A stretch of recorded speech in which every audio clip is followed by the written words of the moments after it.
Welcome, Freeride family, to the Freeride World Tour podcast for the 2023 season. Presented by Peak Performance, the official skiwear partner of the Freeride World Tour, and Freeride World Tour sponsor Vibram. We give you confidence in every step on all terrain. And I'm Mark Warner, your host, so let's drop in.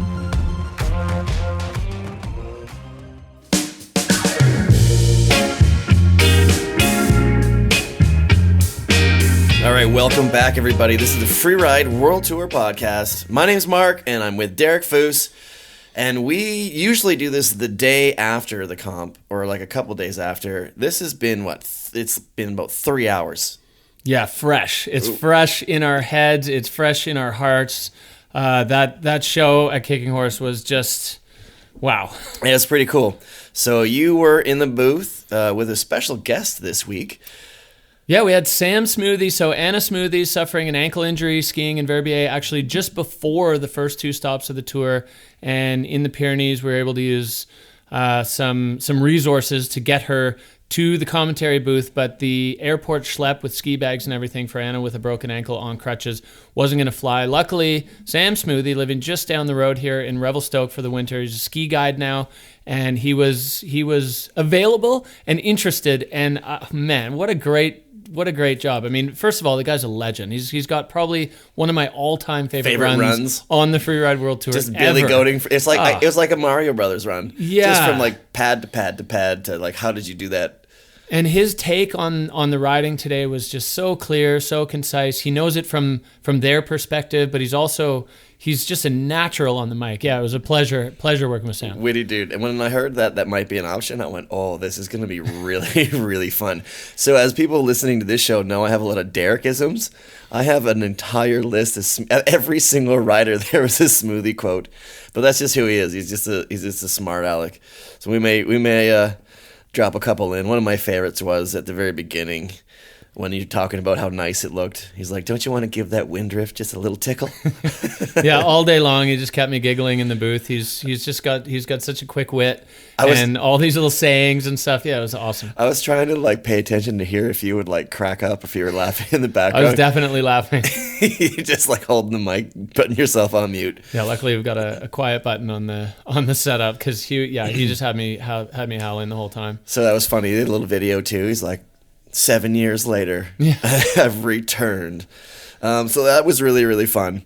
I was up on the ridge doing the live announcing, which is really fun. I was looking forward to that and had a good time yelling at people on the chairlift, yelling at people on the ridge. Rolling your R's. Yeah, man. The dude in Becerra inspired me. I told you I was going to do it. I was wondering if you would have heard that or not, actually. Yeah, we could hear you. Fantastic. Well, this was a really, really awesome comp. Once again, Kicking Horse delivers. We brought it back to the ozone face. It's been a couple years. Yeah. 2021, we had to shut her down because of COVID. No event in Kicking Horse. Last year, we had that big wind event that came through and ruined the snow, ruined the face. And ruined the equipment. Yeah, that's right. The equipment ended up tumbling down the hill in the wind. And they did a quick shift over to T1 face that turned out to be a pretty fun comp as well. Yeah, it was good, but it was great to be back on ozone. So good to be back on ozone. They got a little bit of snow overnight as well, about 3 centimeters. It was blue and gorgeous. And I got to tell you, there are very few places I have ever been, if any, that have as good a sunrise. Spectacular. As Kicking Horse does. Mind-boggling. Every single time we've done an ozone face, the sunrise has been next level. Yeah, it's one of the sickest parts of this comp because it gets the sun first thing in the morning. The goal is always to start early. So we were running riders at 8:30 this morning, which means a super early load on the gondola. It was an early start. Yeah, so you're riding the gondola in the dark. You ski down to the Stairway to Heaven chair in the dark, and then riding the chair, the sun starts to peek out from behind that Terminator face, and it's just spectacular. You have those moments, even though it's cold and it's early, we're like, how lucky are we to be here right now to see this? Absolutely. It's and then magic. There's the clouds in the Columbia Valley Basin, and this I don't think words do it justice. It's always spectacular. And kudos to the weather crew. We thought we were going to do this yesterday, And then it was almost, I thought it was almost a done deal that we were going to do it yesterday. Yeah, it was pretty close. It was about 95%. And then the forecast was so fluid. It was changing every 6 hours. And yesterday afternoon, they decided, nope, it's not, or sorry, not yesterday afternoon, Wednesday afternoon. And everybody had really hustled to get here, to get everything set up. Once again, the hustle, the Freeride World Tour boogie to get everything going early. And then the forecast changed again. And they said, look, it's going to go blue Friday morning. We should switch. And to be totally honest, it was a bit of a roll of the dice on the weather, and it paid off huge. Bluebird powder day. Yeah.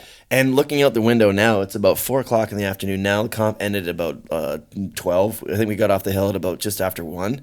It's gray. Yeah. It's gray, milky up there right now. So the window was slim. Nailed it. Nailed it. Yeah. Absolutely nailed it. So yeah, couldn't have been better. If you're listening to this, we are going to go through all of the categories, all the riders. So another thing that we got to take note of is this was the cut. 11 ski men, 5 snowboard men, 5 ski women, and 3 snowboard women make the cut, move on to Fieberbrunn, which is going to have 2 runs, and then the final, the Verbier Extreme on the Bec de Ross.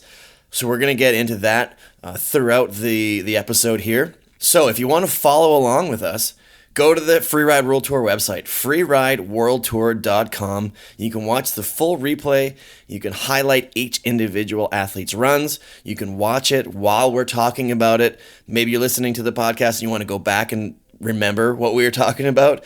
Go do that, freerideworldtour.com. You can watch all the highlights. That's where you got to go. And of course, this is the Freeride World Tour podcast presented by Peak Performance and Vibram.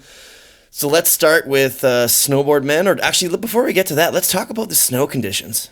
Yeah, it's been a bit of a low tide year at Kicking Horse. The patrol and mountain team here has been working hard on ozone. They had 3 basically Arctic outflow cold events in early January, late December, and it just absolutely hammered the snowpack. It was sugary facets all the way to the bottom. 3 weeks ago, they bombed ozone, and the whole thing slid to the ground. So yeah, I was here, and even inbounds, yeah, slid right to the rocks. Full rebuild. And they, listening to the patrol director speak at the riders meeting, the work they've been putting in. Every time it snows, they got patrollers on the ozone face. They were stepping in takeoffs. They were putting some skier compaction on it to try to get the snow to hold and to create a bonding surface so when the new snow would fall, it would actually stay in place. And the work they put in is just incredible, and it delivered today. Yeah, absolutely. The behind the scenes effort and hours and manpower and energy that goes into putting on an event like this is like unparalleled in my opinion. Yeah, it's huge. And this one specifically, when they had to do so much preparation on the face, and even just the gamble of bombing it, they gave the weight amount of dynamite that they threw out of the helicopter onto all aspects, all elevations on the ozone face, and the whole thing reacted. So it was a full ground up rebuild 3 weeks ago, and they got it going. And even still, we are in a touchy snowpack year in BC, and we saw that come to fruition today, even on the face. There were pockets released. We saw a scary moment with Leif Mumma having basically the whole section beside him kind of cascading down while he was heading into his bottom air. And then Anna Orlova, talk about a veteran move, mountain move. She popped that pocket early on. I'm not sure if she saw it right away. And then as she got down, it the slough hit the next high point and it stepped down to the base layer. She threw her heel side in and stopped, watched it go past her. In the gully, in the only safe space that was available to her. That was such a vet move. Huge credit to Anna Orlova for having the mountain sense to do that. And keeping herself nice and safe, and she ended up on the podium. Yeah, absolutely. So that was it was interesting. We'll just use that as the term. It was a beautiful sunny day. There was a little bit of fresh snow on top as well. This is the first comp in a long time where there's been fresh snow. Yeah, it was really interesting to see some of the riders struggling with the landings being deeper than they expected. And one thing that I thought was interesting is snow conditions were quite different depending on where you were on the face. The the wind blows kind of south to north, and it really cross loads the face. So you see that cornice up in the looker's left side. Obviously, that's where the wind comes from to build that cornice.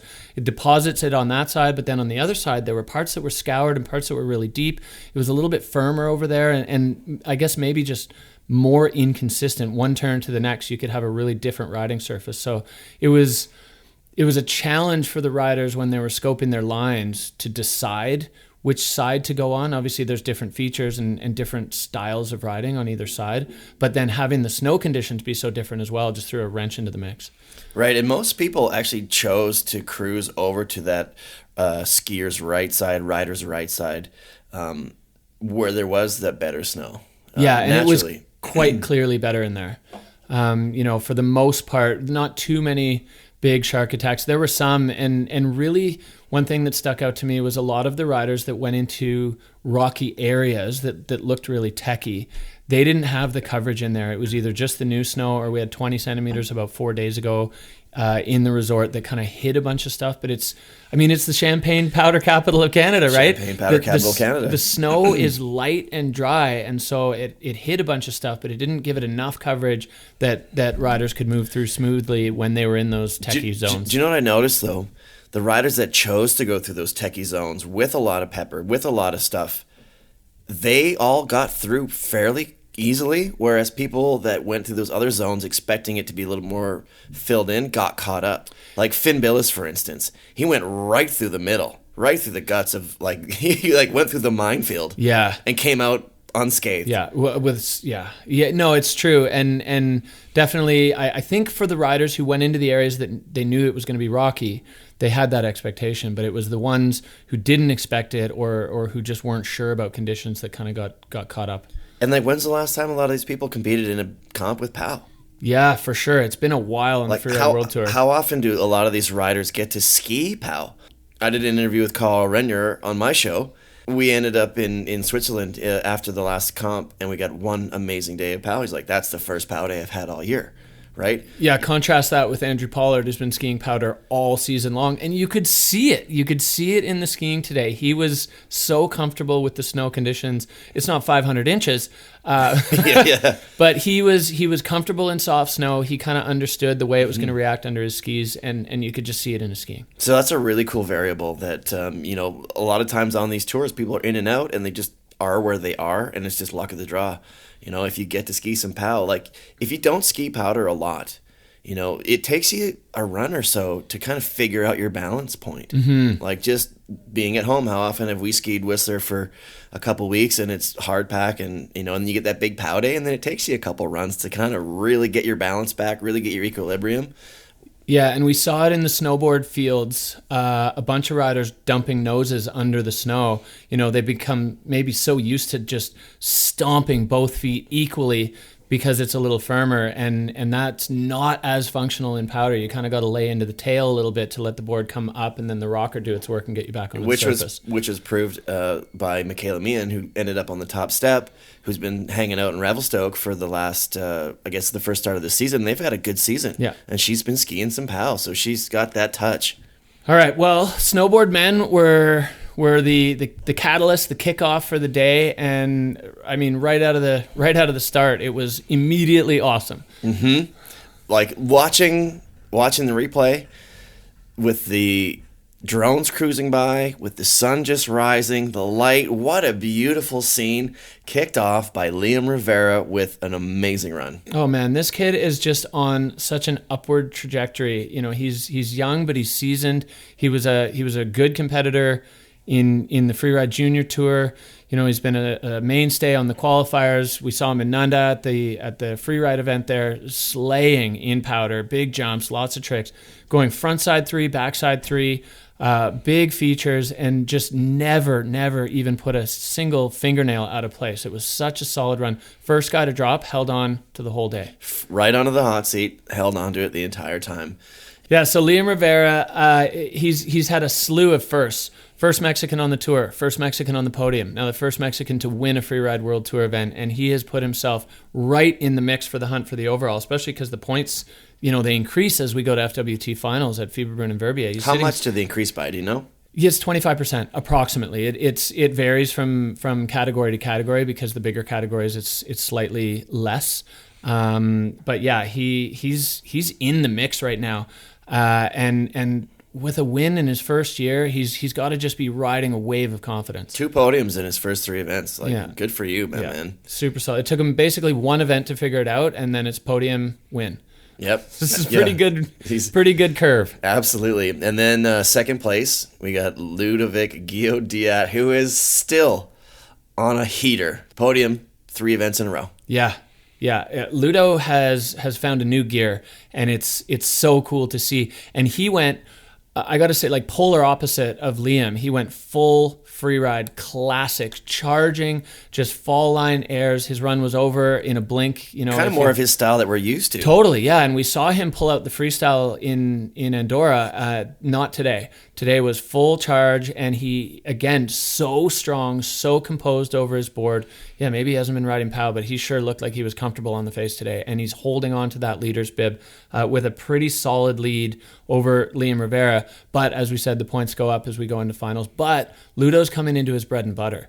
As the mountains get bigger, the faces get bigger and nastier, that's where he's home. So I think, he's definitely, the teeth are sharp right now for Ludo Guillaudiat. And good for him. As we've said many times over the course of this podcast, he off the tour, on the tour, off the tour, and we said it. He figured it out. I think we don't even need to talk about it anymore because he's here. Well, it's clear he's wearing the leader's bib for a reason, and he's all 3 comps on the podium. The platinum bib. The platinum bib, yeah. The platinum bib. It was the golden bib, but since Kicking Horse has the golden or the yellow golden colors, they decided to make it the platinum bib. Yeah, real step up in the precious metals here. Yeah, I dig it.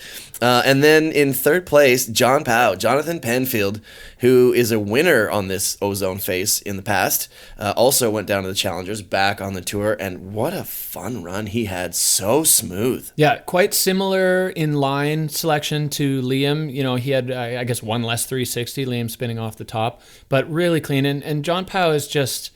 You can never count him out. You really can't. He's got the freestyle. His board control is so precise. And maybe as much or more than anybody in the snowboard men's field, he loves it. He loves to snowboard. He's just like, he's so in his element. You can see it in his riding. He's kind of loose and flowy and fluid. There's no tightness. If he's got nerves, he's got a great routine to calm them in the start gate, because he just always looks like he's having a blast out there. And like the conditions that we have today that we were talking about, that's like he's in the pocket in those positions. John Powell, come on, yeah, exactly. Like this is his wheelhouse. Yep, and he landed in the wheelhouse. He's on the podium again, 2 events in a row. He's on the podium. He's put himself onto the good side of the cut. So we do have to talk about that. I mean, crunch time. Every single year, this event, wherever it lands in the schedule, has that crazy mix of heartbreak and glory. And we saw it play out again. So Michael Mon and Holden Samuels, even though today didn't go their way, did find themselves on the uphill side of the cut. So they're moving on to FWT finals. I want to just mention Michael Mon's run. He ended up going over the cheese grater on his board. Didn't he break his board in half? Yeah, that was really unfortunate. He just got a little tangled up, and then I guess he kind of used his board the way a gladiator uses their shield. Like, it protected his body from the rocks, which is great, but definitely did some damage.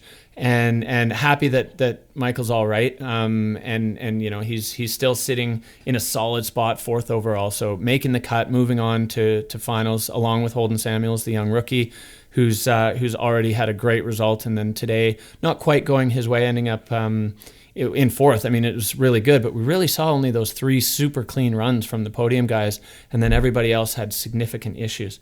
Right. So with the cut, it's the best 2 results out of the first 3 comps. So they take your 2 best results, they go towards their points, whether you make the cut or not. Yeah, exactly. So then the rankings after that, every rider gets 1 throwaway, so that's your worst finish. And, it's a tough one. We're seeing Hans Mindick, Enzo Nilo, Cami Armand, all on the bad side of the cut. Those are some big names in the snowboard world. And then, of course, Cody Bramwell missing this comp with the broken ankle from the last event. So it's a testament to the quality of the field that riders of that caliber were not able to step up and over the cut into the finals. Right. All right. Well, next up, ski men. Fireworks as always. Oh, it's bonkers. Absolutely bonkers. It was ridiculous. Like, did we see 2 of the best runs of the year? Yeah. The biggest backflip I've ever seen live. Max Hitzig, the big, yeah. Rumor has it, he still hasn't landed. Yeah, that really, I mean, it reminded me of Seth Morrison. Yes. You know, in Norway when he was out there with Tanner Hall and C.R. Johnson and did that backflip. And maybe his MSP days. Yeah, the difference being that this was in a comp with 5 centimeters of fresh snow and a very questionable takeoff, and it was perfect. I thought it was only 3 centimeters. But in a comp as well, like I had this conversation with someone a while ago, is like, you don't really see those big kind of backflippy style stuff like you used to get back in those MSP days with Seth Morrison and that crew. The heavy sends. Just massive. Like, this brings it right back. Well, yeah. I mean, what was wild to me is we got to do a finish line interview with Max after the category wrapped up. And my question was, what's wrong with you? Well, did you actually think that was going to work? And his answer blew my mind. He said, I actually didn't think it was going to work, or I didn't know if it would work, but I had to try. And I love that because, you know, we've been seeing it on a lot of the Freeride World Tour social media posts. Where are the senders? Why is nobody hitting these huge cliffs anymore? And really, to be blunt, we just haven't had the snow conditions for it. Mm-hmm. And now we get a little bit of powder, and guess what? Max came out swinging. That cliff has only been stomped once in competition. George Rodney hit it first, did not stick it. Yu Sasaki landed probably 15 feet higher than Max did on a much, much bigger snow year and did stomp it, the first guy to ever do it. And then Max taking that with a massive leap up in progression. Biggest error of the day by far. Oh, by far. With a backflip. I mean, he honestly looked like he jumped out of a plane. The way he held the middle part of the rotation, just falling kind of chest first as he slowly brought his feet around. I mean, he had to slow it down so much. It was insane. Like, watching it live, it looked like it was slow motion. Watching it again on the replay here, it looks like it's in slow motion. So composed, so smooth. Like, he's such a strong guy. You'll never see him flail. And watching where he let go of any kind of speed checking from, it was so high, so much higher than I would have expected somebody. But I mean, that thing is not vertical. It does stick out quite a bit. And he let go from really high. He was going so fast at the takeoff. And clearly he did his math, because the flight path, the trajectory of it was absolutely perfect. Max Hitzig, congratulations on your big victory yesterday. Big being the key word. Welcome to the show and congrats. Thank you so much. Yeah, yesterday was amazing. Yeah, so let's get right into that run. It was only about 24 hours ago or so, yet you go on social media and that's literally all you see is Matt Hitzig, probably with one of the largest backflips I've ever witnessed in my entire life. What was going on through your head? Was that exactly what you were planning from the start? Yeah, I saw Yu Sasaki jumping this cliff 3 years ago, and I knew when I'm in Canada, I want to hit this one, the famous pyramid cliff. And so now I'm here, and on the first day I watched it and it looked so big, but I wanted to do it for so long. So I just thought, if I crash, then I crash, but I want to jump this one. Really? So before you even got here, you knew what your line was? Yeah, if the snow would be too bad, then I make another, or I would go for another line. But the snow was okay for this cliff, so I went for it. That's bonkers. Did you really care what you were gonna do up at the top? Were you just like, I'm gonna get few little runs, a few little things in, and then just focus on the giant air? Did you think it was gonna be that big? Yeah, it was actually really big, bigger than I expected. But I thought I have to do a smooth line, so I added on the top wind lip a 360 and also a double cliff, that I have a complete line with a technical part, a freestyle part, and a massive cliff part. So let's get back to this cliff. Bigger than you expected. when you're in the air, right, and you're going that big, like you landed it perfectly, you came around perfectly. Do you just have to? Are you able to manage your speed through the spin? Do you do anything to slow yourself down or to speed yourself up, or did you just hit it perfectly? Yeah, for me it was no option to jump the cliff straight, because when you jump it straight, it looks even bigger than if you do backflip. And when you do backflip, you're in a skydiver position in the air, so you can, go faster or slower on the Open up your body or tighten open up it your up. body, right, on the rotation, and then you can land perfectly. So if you do backflip on a big cliff, that's the best way to slow down the speed and land something big. Is that your biggest backflip ever? Yeah, for sure. By far. Yeah, by far. That's awesome. The risk of this jump was high. But I thought I'd do it once in a life. Right. So I don't care about it. I just want to do it. That's amazing. So it was more of like a personal goal than it was a points or a score goal. No, I if I would crash it, then it would be okay for me. But I wanted to do it so hard for me, from a personal feeling. That's really cool. So, remind me, if you did crash for whatever reason, did you still have enough points to make the cut? Yeah. Yeah. I already had 2 fourth place in Spain and Andorra, so I had the cut, and that was the reason why I was able to go all in. Right, you didn't need to worry about it. Yeah. You can actually go and push yourself a little harder without having to worry about missing. Yeah, right. Well, I guarantee you that a lot more Germans and Austrians and most of the skiing community is going to know who you are now after what you did yesterday. Have you been getting a lot of messages, emails, interview requests? Yeah, a lot of messages, of course. Congratulations. And I'm really happy that there's such a big community, and I'm glad that they all watched it and messaged me. Feels really good. A lot more Instagram followers, I'm sure, too. Yeah. In 24 hours, like 2,000 more. Yeah, that's crazy. Yeah, on one clip, 5,000 views. Isn't it wild? And it's just going to go up and up and up and up. It's people are going to start watching and be like, oh my God, who is this guy? It's kind of like your announcement, right? People that were into the tour had a good idea of who you are because of what you did in Fieberbrunn last year. But to the casual skier that maybe not pays super close attention to the tour, you just did something that everybody's going to see for the next 3 or 4 days. So you've kind of like announced yourself. My name's Matt Sitzig. This is what I do. Pay attention. It was a big move, and I'm glad I did it. Yeah, I did it for me, but it's nice that, a lot of people also can watch it.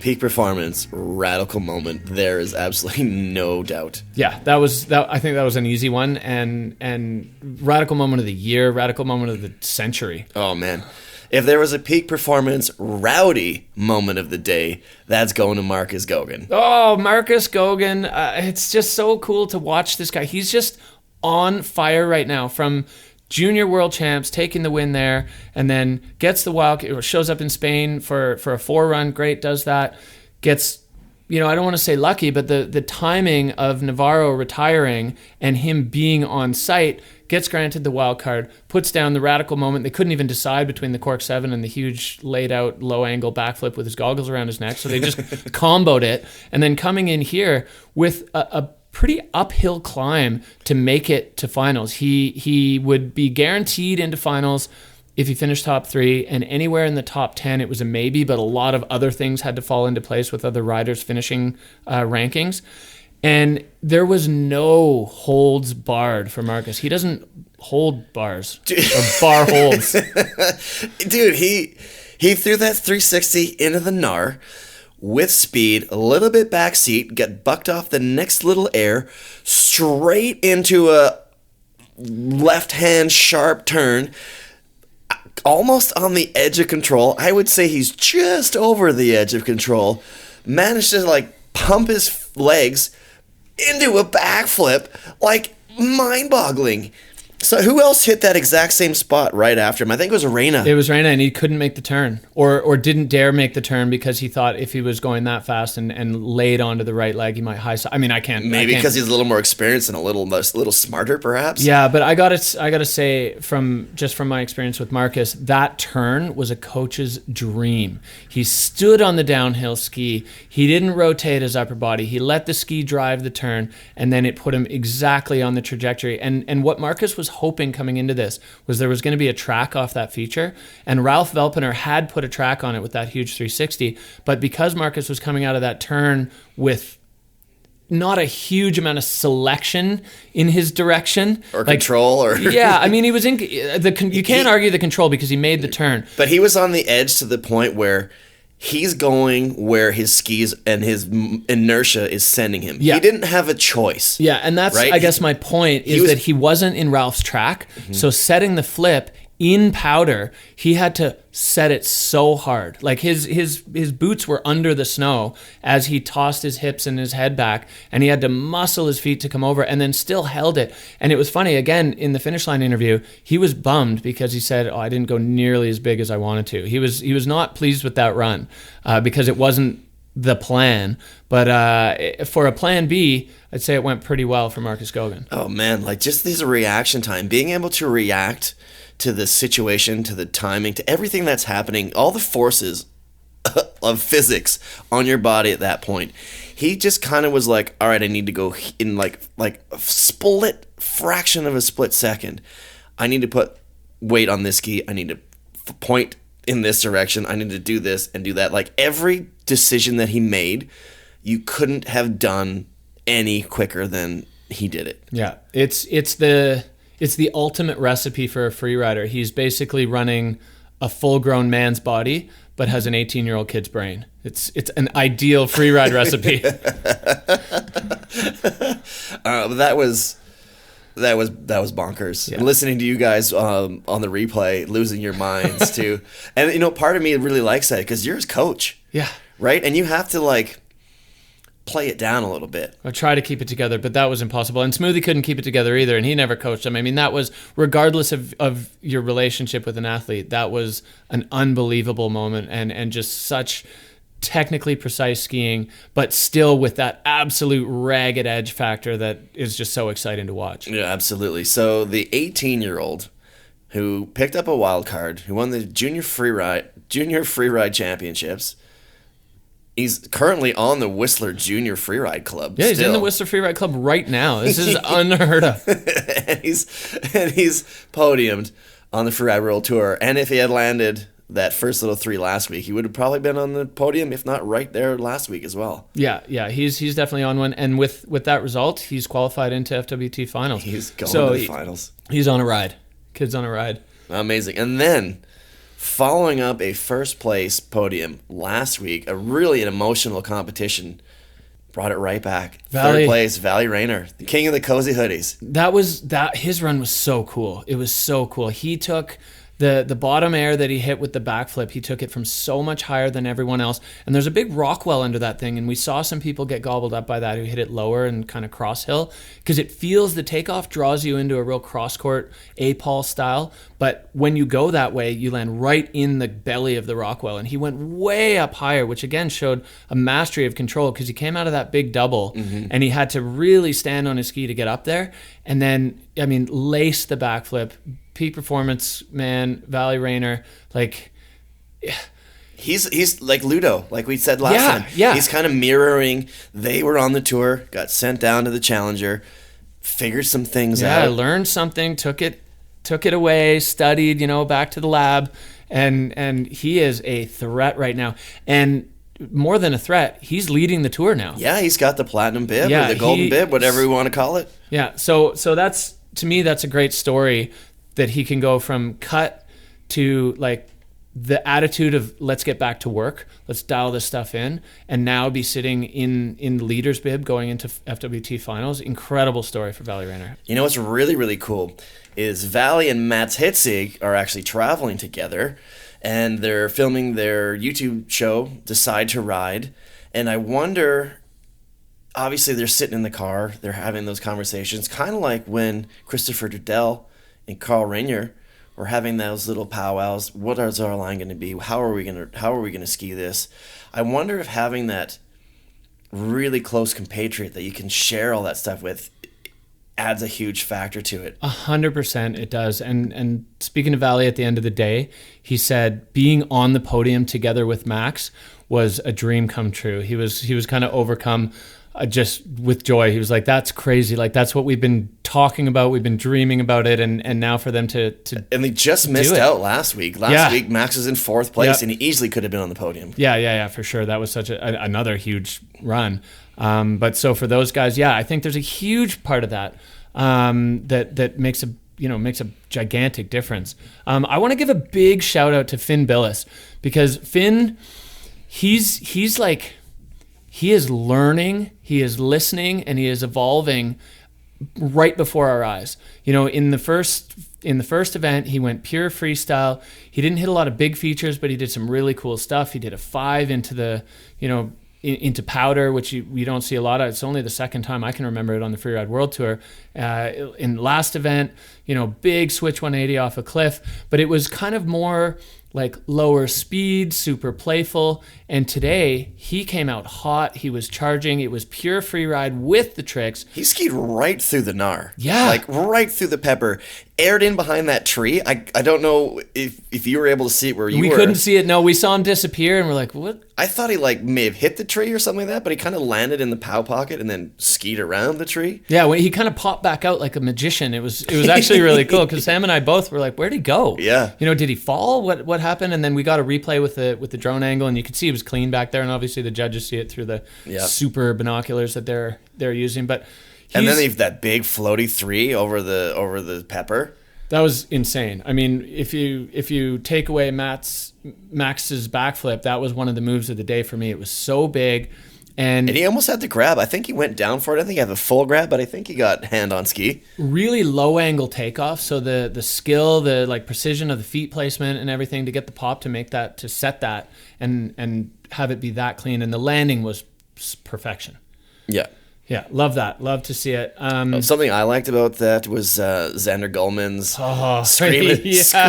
screaming Seaman 360. Like, come on, dude. He did the screaming Seaman in, was it Bikira? Yep.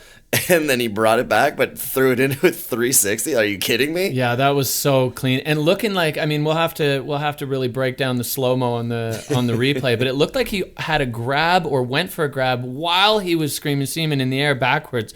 Xander Gulman is a cat. And that run, that got me so fired up. It was just so exciting. And it's the Xander that I've been kind of waiting to see. Like I said, I knew him as a junior. No, he was a silver medalist at Freeride Junior World Champs. Actually, the last time Sam Smoothie was in the broadcast booth was at that event. And it was so exciting to see. It really, really. And do you know, so he didn't make the cut. So do you know what his intentions are for moving forward? Is he going to do the challengers? Because as you said, he went through the junior tour. Ended up being like, I kind of want to get back into this a little bit, but mostly just to go hang out with his friends, be around the community. Ended up winning, getting himself onto the tour. Now I'm all in. Is he still all in? Do you think? I hope so. Do you think he's going to come back and do the Challenger Tour? I didn't get a chance to ask him that at the end of the day, but I really hope so, because Xander's one who could go the Valley Rainer, Anna Orlova, Ludo Giodiat route. Learn a lot from this. Go back to the Challengers. He's still clearly at such a high level in his skiing. He could, hopefully for him, just right straight through the Challengers and be back on tour next year with a whole pocket full of experience and understanding how it works. And I mean, I've been backing Xander since day one that he is a threat, and today we saw a big flash of that. Another note is Oscar. Oscar Mandan had an amazing run, and then just kind of blew it at the end. Well, he went into that debris pile, and I'm not sure if he was just stuck on his right foot and couldn't stop going left. But he ended up in the debris and then tried to make a turn in it at speed. And it was rough in there. I mean, that pocket that Leif Muma released there was a lot of deposit at the bottom. And Oscar was just stuck in the middle of it. And maybe if he had pointed it, if he had just stayed fall line and accepted the speed. But that's a really scary thing to do. Easy for us to say. Yeah, sitting here in a comfy hotel room. But he he was one of two guys who had banging runs going that fell apart at the bottom. Jack Nichols was the other one, with such a strong run, super clean, really fast committed skiing. And then just, I called it an undershoot in the show, but I'm pretty sure he went actually too far on that, because we could see Valley Rayner's bomb hole go by on the replay for him. So yeah, for those guys. And, Oscar Mandan, he's holding on to a second from the first event of the year. So he actually does pass the cut and make it into finals. So that's going to be a relief for him after kind of a heartbreaker. But unfortunately for Jack, not making the cut. So I'm another one I'm really hoping goes to the Challengers and lights it up there. Right on. Okay. Any other notables that you want to bring up for Ski Men? Well, I mean, we do have to talk about the cut. It's kind of always the big story for the Crunch Time event. And this one, more than other years that I can remember, has some huge names on the downside. We've got Raina Barker out, we've got Christopher Turdell out, we've got Craig Murray out, we've got Abel Moga out. That's a lot of heavy hitters, and a real testament to the young guns that are showing up and blowing up here on the tour. I think we're kind of right in the heart of a changing of the guard on the Freeride World Tour. No, absolutely. Yeah, absolutely. And it's interesting because I've had the honor of being able to be around the tour for the last 2 or 3 years, and you get to know those same faces, people that are here, and all of a sudden it's starting to transfer and it's starting to change, and it's exciting. And I guess we're just going to have to see how it goes. Yeah, I mean, it's a big story that all of those big names are on the downside of the cut, and it's, I mean, again, Crunch Time, glory and heartbreak. You've got people who are elated, they climbed up over the line with a great run today, and then a lot of people who are mainstays on the tour who are, we're saying goodbye to. Hopefully, sometimes it's just you have a bad couple runs. Yeah, when there's only 3 before it's the ruthless. Cut, right? It is ruthless. Yeah, and this one especially. Speaking about Craig Murray specifically, I was talking to him like, hey man, like he's got like a big ski career coming on. Like he's established himself filming with MSP. He's got his own spectacular project, the Highway 73 that he did this year. He's got another one coming out. Like he is a professional film skier now, right? He's reached that elite level. And I asked him, I was like, hey, are you going to come back on tour? Like you've got your own thing going on. You don't really need to tour anymore. He's like, yeah, but I love it. Like I want to hang out with my friends, like my buddies. Like I love rolling around on tour. I like being with these people. It is a really special. It's a special experience, and I think the bond of the sort of collective risk that everyone's taken together, plus all the travel, and it's a lot of time really close together. So even though it's only 3 events, everybody gets real tight, and especially for these riders who have been on for years. It's hard to change that way of life when you're so used to that, and it's comfortable and it's fun. You look forward to it. To now moving forward into something new that doesn't have that kind of comfort, that familiarity. Mm-hmm. It's kind of tough, kind of scary. Yeah. So for me, I hope that those guys are able to to battle back through. We'll see who does what. They've got a bit of time to decide, and there's going to be some tough choices. But I'm really hoping to see basically everybody come back. I don't want anybody to leave. Next up is the Ski Women event. That one was very interesting today. Yeah, there was a lot of everything. And I think that statement probably applies all the way across the board to all categories. Yeah. We saw a broad spectrum. We saw some really spectacular runs. We saw some people leaning into the pressure, and we saw some tough crashes all the way across the board. And again, with the cut, with the crunch time looming over all of it, I mean, first and foremost for me, Megan Beton, she was way down there. She was, 2 or 3 spots below the cut with 2 not great results and 2 runs that she felt didn't represent her skiing and how she can ski. And for her to have that pressure on her shoulders in the start gate and do that run, I mean, like right off the top, working her way through the gnar and then turn it into a triple. Yeah. Like straight fall line. I'm going for this. She skied clean. She skied technically brilliantly. She skied fast and aggressive with a badass line. All of it. It was just textbook pure free ride. There were no elements of freestyle in it. She was pinned, and that triple at the bottom. I mean, she released from the first air and never looked back. It was 100% fall line.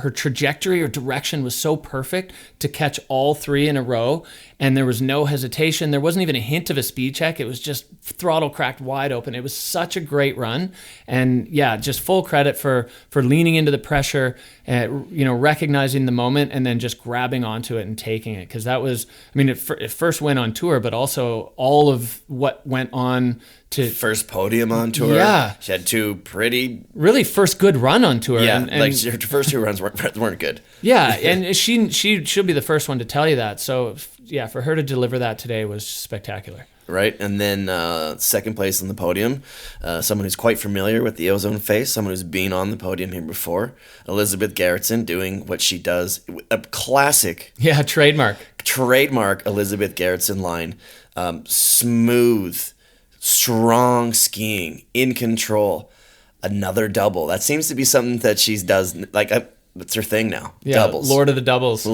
doubles. She was so fast too. I love that. I mean, it's kind of one of the hallmarks of Elizabeth skiing. She's always pinned, and that was just so cool to see her light it up like that. Like you said, so strong, and even it's such a cool combination to me. The combo of strength in skiing, but fluid and finesse. Like, she makes it look smooth, even when the skis are going all over the place. You know, they're moving and they're bouncing and they're absorbing the terrain, but her body just is never shows. Yeah, it's quiet and it always looks smooth, and that is a really, really hard thing to do as a skier, to combo that like aggressive strength and power with just silky smooth finesse. It's so cool, and it was great to see that run from Elizabeth. It would have been a tough one for the judges. I think because her and Megan skied quite similar lines, and the triple at the bottom, the way Megan released at the top to go full fall line, where Elizabeth put a turn in between Air 1 and Air 2, was probably the difference maker, the big factor. But don't take anything away from Elizabeth Gerritsen. And again, like we've seen from a couple other riders, heading into the part of the Freeride World Tour that suits her the best. Home court. Yeah, so she's moved herself into 4th overall, which is a nice spot, and the point spread is actually really tight. I mean, we've got Addie Rafford right now, who ended up 3rd on the day, sitting in the golden bib or platinum bib for Kicking Horse on 16,000 points, 16.4. Elizabeth is at 14.4, so 2,000 points behind. It's not much with more points up for grabs. We've seen Elizabeth do it before, and you'd be crazy to counter out. That's something that I was on the mic up on the ridge today, making sure people know. I'm like, if you fall, get up and keep going, because even though people are collecting thousands of points per event, it can come down to 20 points. Elizabeth would be the first one to tell you that. Right? She won the overall over Hedvig a couple of years ago by 20 points. Didn't think it was possible. So get up. Unless your ski comes off or your snowboard, for God forbid, comes off, get up and keep going. You have another air, you have another feature. You're going to collect something. You never know.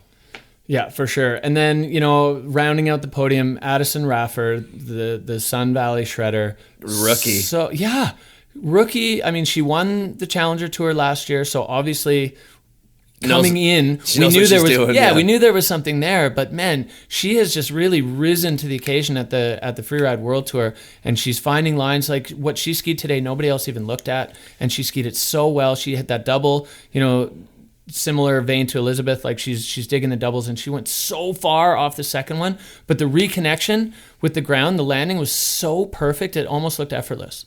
Yeah, you can't really say much more than that. It's really fun watching her ski, and knowing how much she loves to do it, like frothing to get up there. A lot of riders have those nerves. What am I going to do? Where am I going to ski? And they're lost in their head. In her mind, she's just like, just let me go and ski it. I want to get up there. I can't believe I get to do this. You're right. And all of that is paying off now. She's in the leader's bib. She's leading the Freeride World Tour in her rookie season. It's such a great start for Addison, moving on to finals. And then, after that, we had some riders with some issues. Justine Dufour-Lapointe had a great run, and then a decent backslap off a massive air at the bottom. And chatting to her after, she said she got into the air and it was so much bigger than she expected. And it was really interesting, skiing with her preseason. She gave me the insight that in moguls, they judge their air size with a clock. So, a 2.5 second air is big. Anything over that is huge. And on a mogul course, a World Cup mogul course, too big. And so for her, that's kind of her understanding. And I saw her and I was like, you think that was a 3-seconder? And she's like, I don't know, but it was way bigger than I thought it was going to be. And she had a bit of a control issue out of the landing, but still handling it. And the rest of the run But the run was so beautiful. Yeah. Like, she went way skiers left. I think only one other person had been in there the whole time. She made it look like a film run. Yeah. Like cranking huge, beautiful turns in that little pocket, fresh snow, couple big airs, and then right into that big zone at the bottom. Just a little bit of backslap, but came up on her feet. Yeah. It was good enough, and she was ranked high enough. And it's such a big air at the bottom, but she is moving on to Freeride World Tour Finals, which for her was the goal of the season. So she's pumped to go off to Fieberbrunn and get the 2 runs. See what she can find on that one.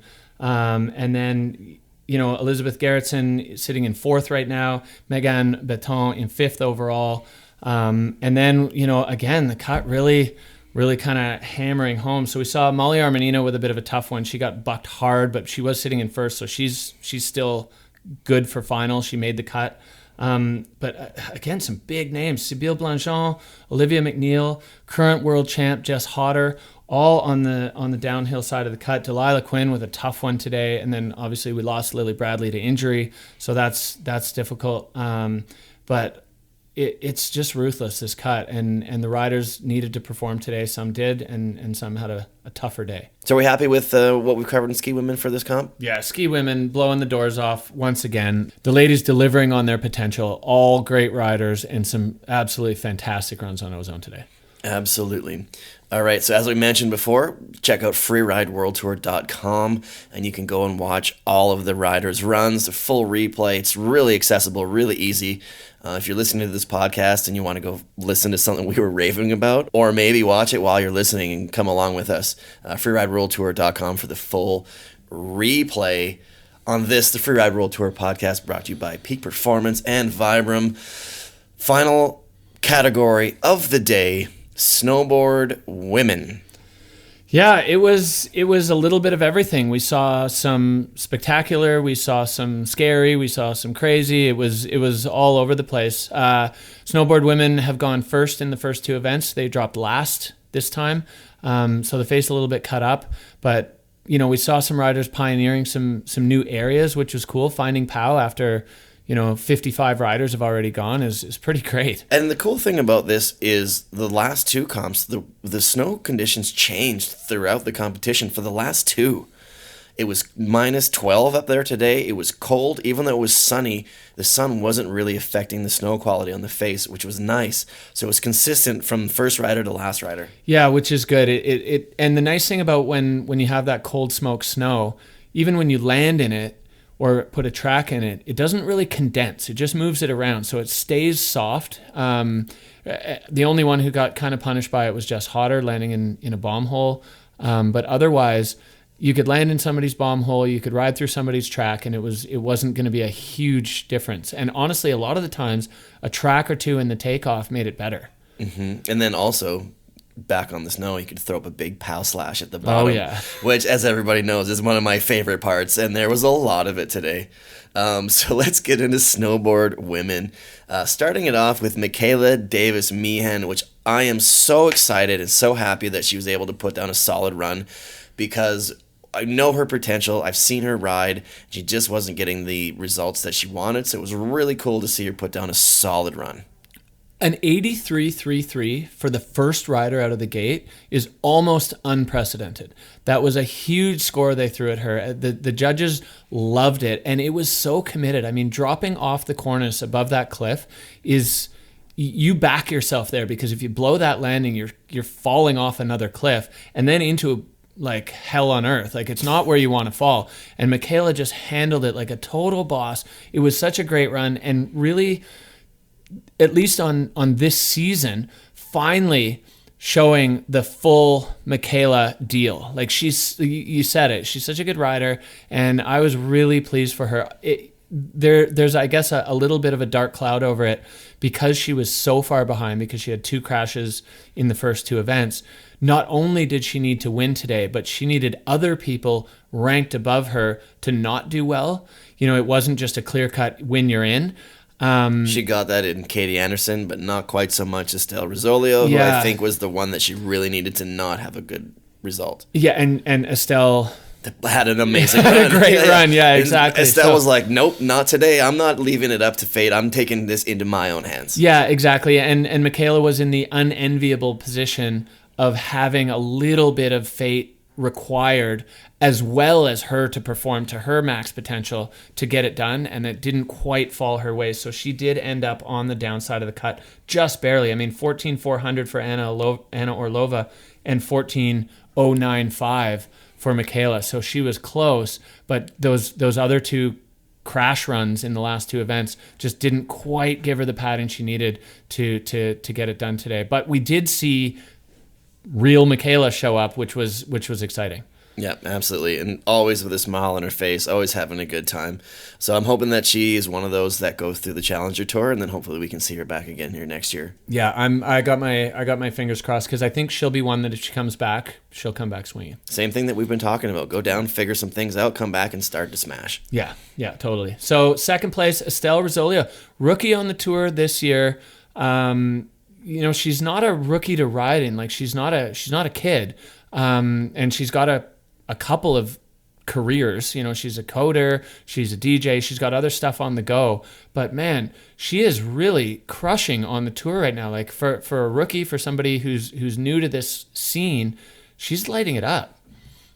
Yeah, I was loving her run. She kind of took a similar zone with the airs that we saw some of the ski women take. You know, specifically Megan and Elizabeth over in there, and her top section, your favorite, big pow / heel side carve, just blowing up the snow around her.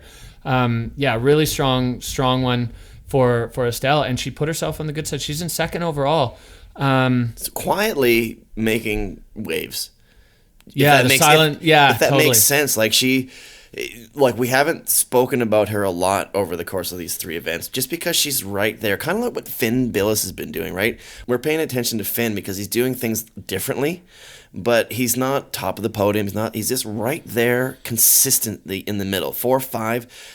Estelle's kind of been doing the same thing, just doing her thing, ending up right where she needs to be. Yeah, and nothing too flashy, nothing too crazy, but just consistent and solid. Yeah, and she took that first event to really figure it out. She went, you know, arguably for the conditions we had in Bakira, way too big, which is exciting as a rider, and you want to kind of jump onto the Freeride World Tour and show your full hand of cards and be like, look, I am here, watch out.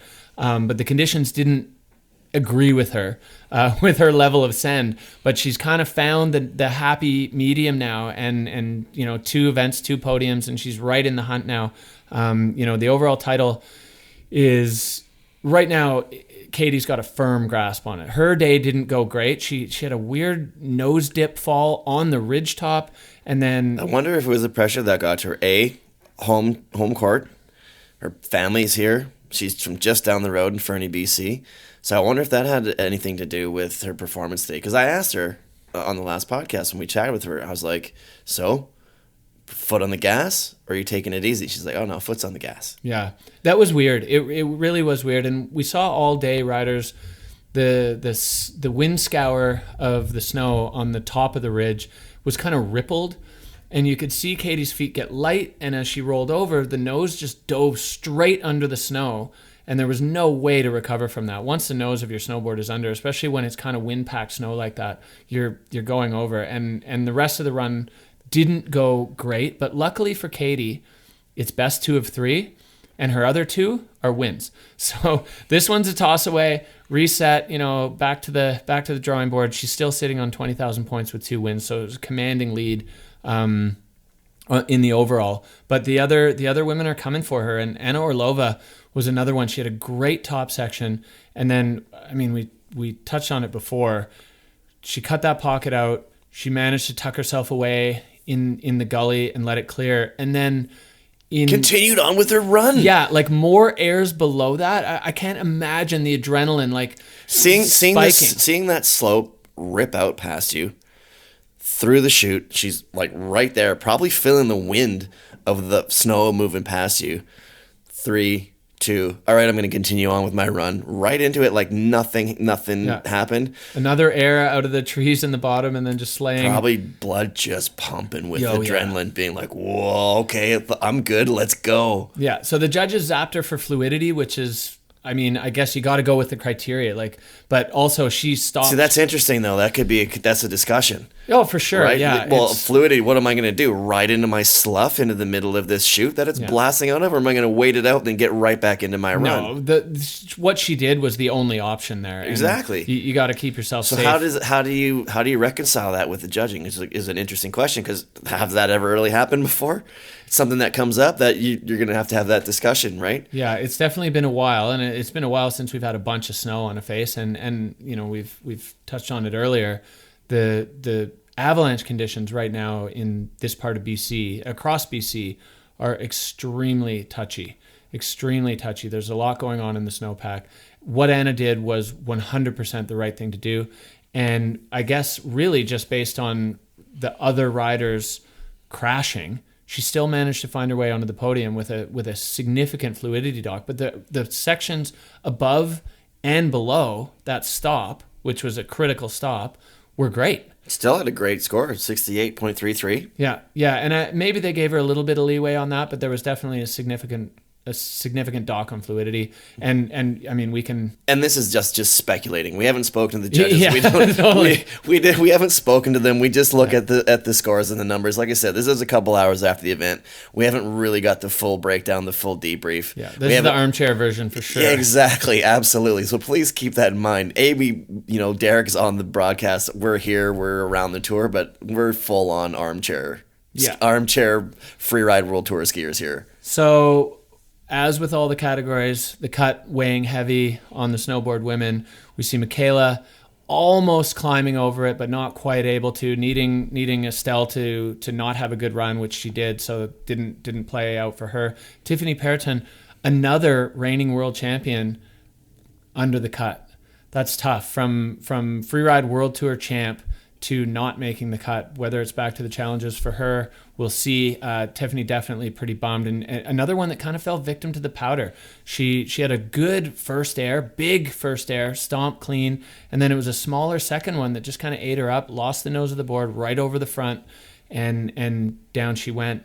And then we've got Erica Vikander, who, because of the change in schedule, was not able to be here. She already had guiding commitments in Japan, so she's not here. So basically losing a full result as a consequence of that. So also on the downhill side of the cut. So Katie, Estelle, and Anna moving on to Freeride World Tour Finals. So that wraps up yet another spectacular competition in the FWT 2023 season. So now we got to talk about our peak performance fun bet.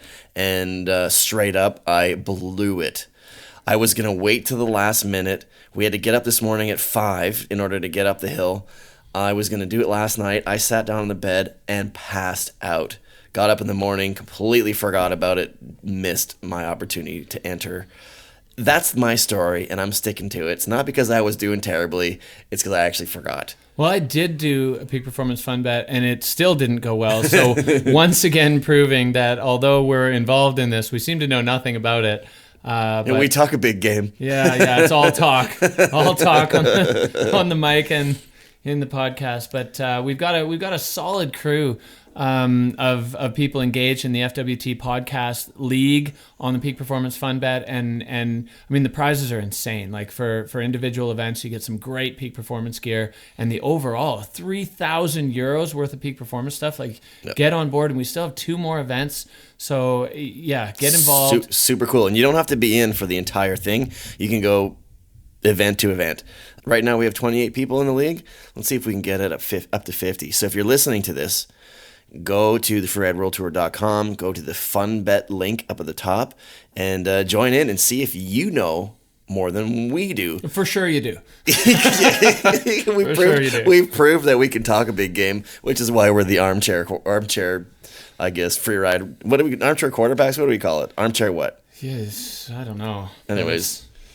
It's not going good. But armchair mic jockeys. Yeah, it's coming up though. Next event.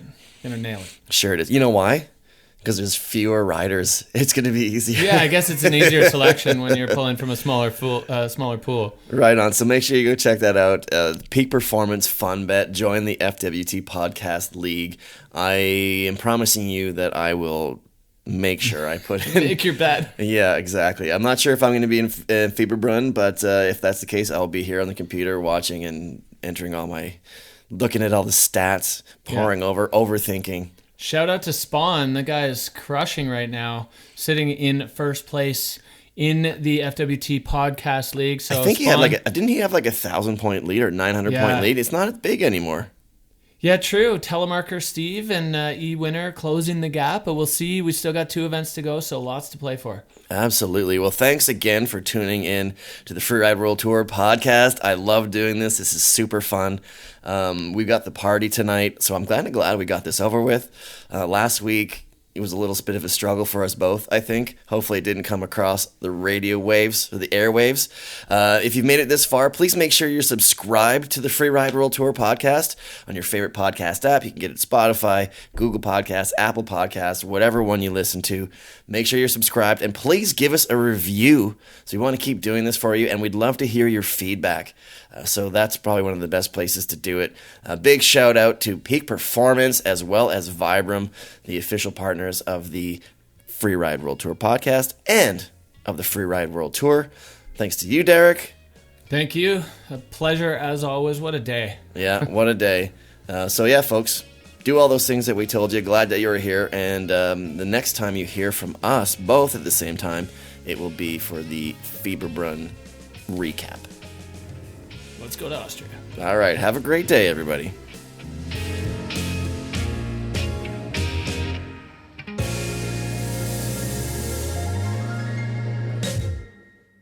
This has been a Redmark Media production.